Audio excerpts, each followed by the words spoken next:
Good afternoon. I'm here tonight to talk to you about something that is kind of near and dear to my heart is weight loss surgery and whether or not it's for you. Um, as you know, obesity is probably the biggest issue facing the 21st century around the world as far as health is concerned. Right now, the United States has the largest obesity rate in the world at 33.6%, which is startling. That's amazing that out of every three people, one of them is obese. Okay, so let's define what obesity is. So does anybody know what obese means? What it means? How do you define obesity? Greed. Overweight. That's part of it. Overweight. Over a BMI or something over the BMI. Body mass index, yes. Well, based on what I've learned, the actual meaning of obesity is when you're at least 20% over your recommended weight for your age and for your height. If you're 20% over that, then you're considered obese. Overweight is completely different because overweight could be based on the fact that you have more muscle, because muscle is heavier than fat. So you could actually be overweight and still be healthy. Okay. Now the body mass index is a measurement of your body's extra fat content. And if your body mass index is over 30, then you're considered obese. Okay? So in America, again, we're at 33.6% obesity rate in this country. Okay? Now, for the African American community, it's even worse. Okay? The African American community is at 36.3%, according to the Center for Disease Control, which is alarming rate. And why do African Americans have it disproportionately? Well, the reason why is because most of us are direct descendants of slavery, and we had to learn how to live off the quote unquote fat of the land.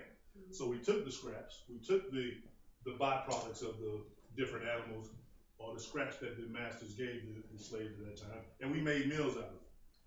Unfortunately for us, those things have stayed in our communities throughout the time. So therefore, it's important for us to try to refrain from doing those things on a consistent basis. It's okay to do these things sometimes, but it's not all the time. Okay. Now, what are the benefits of having weight loss surgery? Well, one of the benefits of having weight loss surgery is that there's an immediate loss of weight in the beginning. Most patients lose weight immediately, and they continue to lose weight for up to 24 months.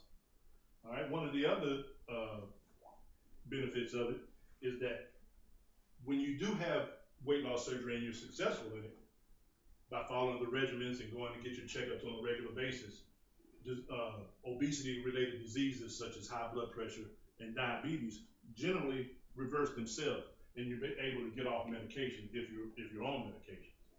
So the one thing that the United States is looking at is the cost to the country in terms of medically related issues caused by obesity. It is estimated that it costs this country $147 billion each year to cover the cost of medical problems that are related to obesity, which is an alarming rate. That's about $1,500 more than you would cost for just a normal weight person. $1,500 more per year for an obese person versus a person with regular weight. Now, some of the cons of it, there's a lot of possible side effects. Vomiting, diarrhea, gas, all those things are part of it. In addition to it, one of the things that, because I personally went through weight loss surgery, one of the things that I found is that it is still a psychological thing.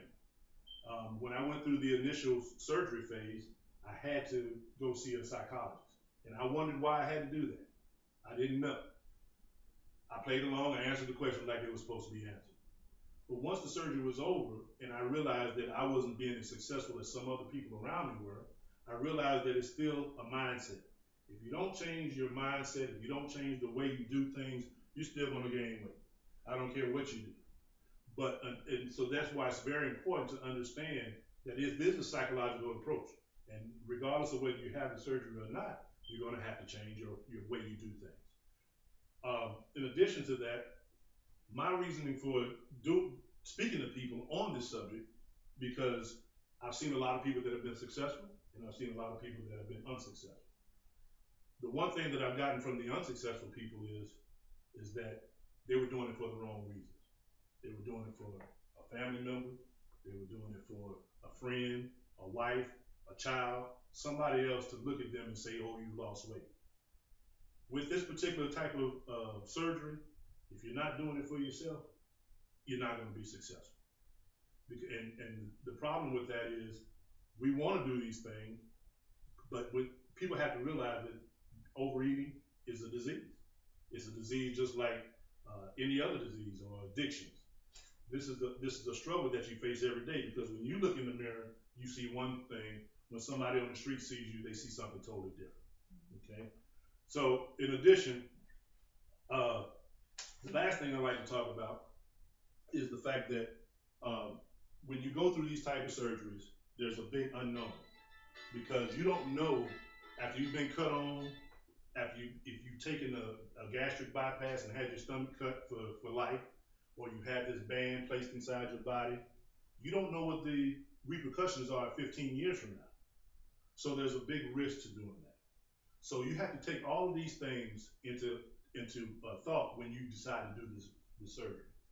So my last statement would be to anybody that is interested in doing the surgery, read for yourself, talk to your doctors, and make sure that you're doing it for yourself and not for anyone else but you. Thank you. All right, so I'm done.